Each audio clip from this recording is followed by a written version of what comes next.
Hello guys and welcome to my channel Departure from the Usual. If you haven't subscribed the channel yet, then do subscribe it and hit the like button as well. So today's shout out goes to Ask Your Girl About Me. If you guys also want a shout out, then do subscribe the channel, hit the like button and comment below. So again I'm back with a horrifying and real case that shocked the world.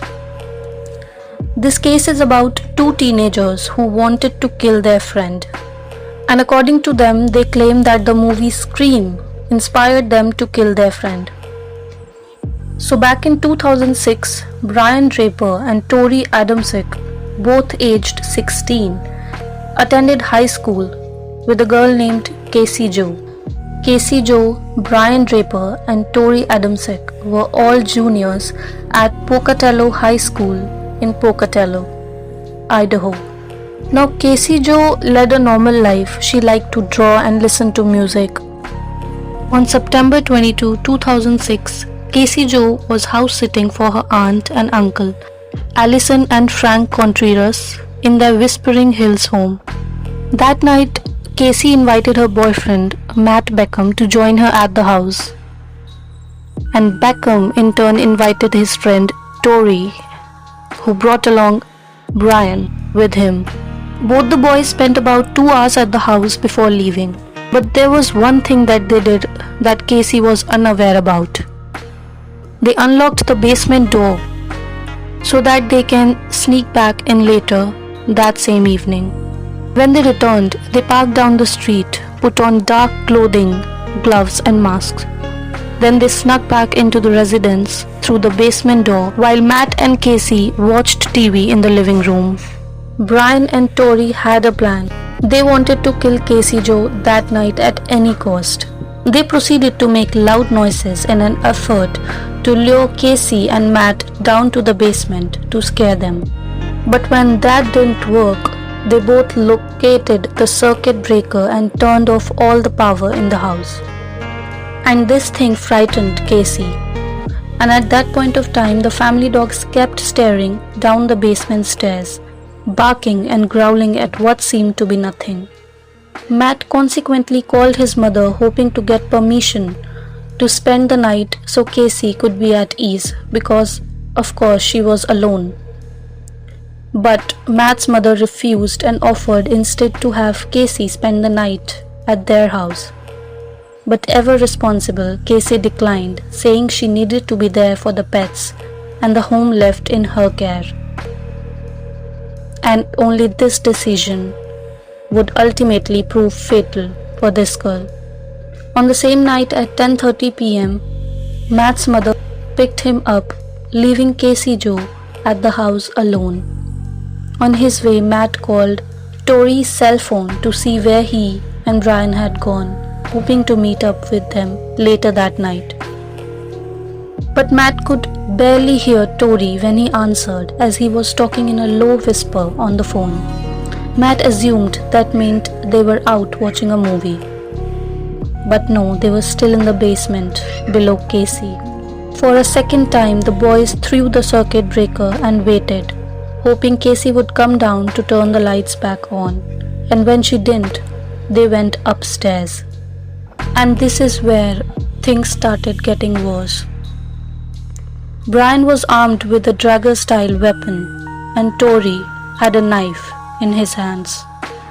Brian opened and slammed a closet door, hoping to scare Cassie, who was asleep on the couch. But this attempt to frighten her failed. But all this didn't stop them, because they were in their fantasy world where they want to kill her. The two stabbed her approximately 30 times, 12 of which were fatal. Next day, Brian and Tori met up while Matt repeatedly tried to call Cassie. Her body wasn't recovered until 2 days after her murder on September 24, 2006.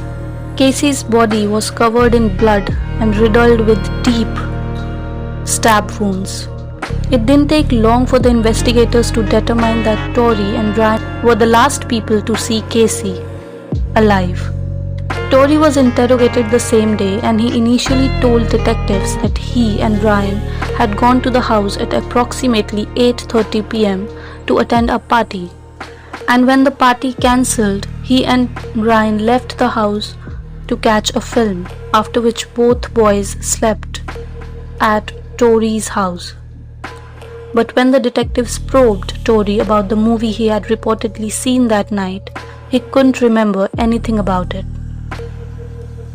3 days later, Brian led law enforcement to a stash of evidence he had buried in the Black Rock Canyon area. The evidence included 2 dagger-style knives with sheaths, a silver and black-handled knife with a smooth blade, a folding knife, a red and a white mask, latex gloves, and a damning videotape that contained footage of both killers explicitly planning Cassie's murder. Both Tori and Brian exchanged a brief recap of the events at approximately 11:31 p.m. after murdering Cassie that night, in which Draper was found saying, "Just killed Cassie, we just left her house. This is not a joke." To which Tori replied, "I am shaking." And then Brian said, "I stabbed her in the throat and I saw her lifeless body. It just disappeared, dude. I just killed Cassie." Cassie's 13-year-old cousin was the first person to find her body after the Contreras family returned home. By Thursday, September 28, authorities arrested Brian and Tori. Until that day, Brian was still not accepting that he killed Cassie, and he was blaming all that onto Tori, saying that he forced him to stabbing Cassie. But the video evidence contradicted his alleged innocence in the murder.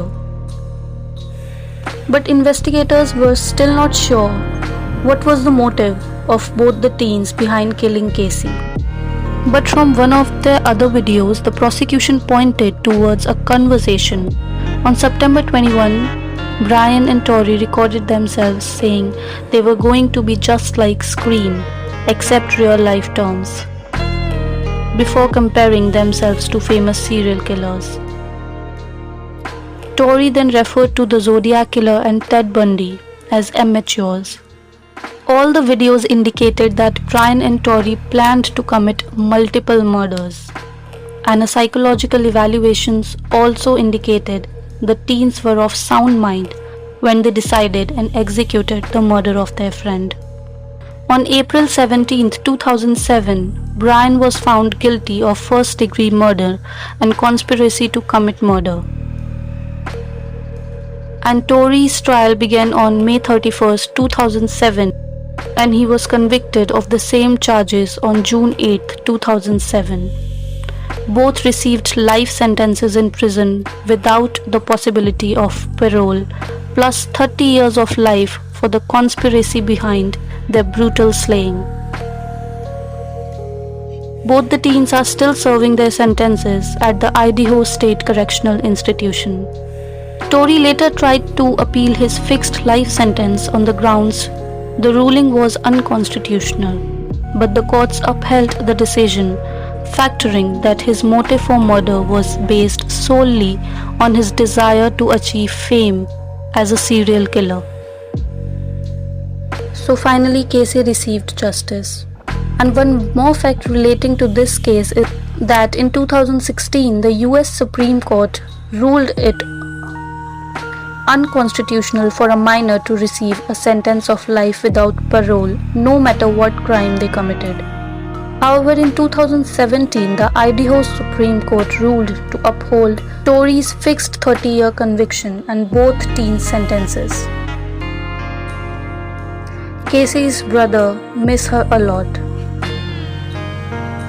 and he told the Idaho State Journal after 10 years of her murder that "I just miss having my sister right there, a grade above me. I felt like I was always a step behind her, looking up to her. She really was a role model. She was really smart, doing good, and had a lot going for her." The murder devastated the Pocatello community, including the Contreras family. and the family have put their house on the market every year since Tori and Brian murdered Cassie in 2006, but they are unable to sell the property. So guys, there are many cases similar to this where teens boasted a passion for cinematography and movies. So what are your thoughts on this beautiful young girl Cassie who was taken from this world for no reason? Do write down in the comments below. And don't forget to hit the like button and subscribe the channel. I'll meet you next time with another heart-wrenching cold crime case from around the world. Until then, signing off.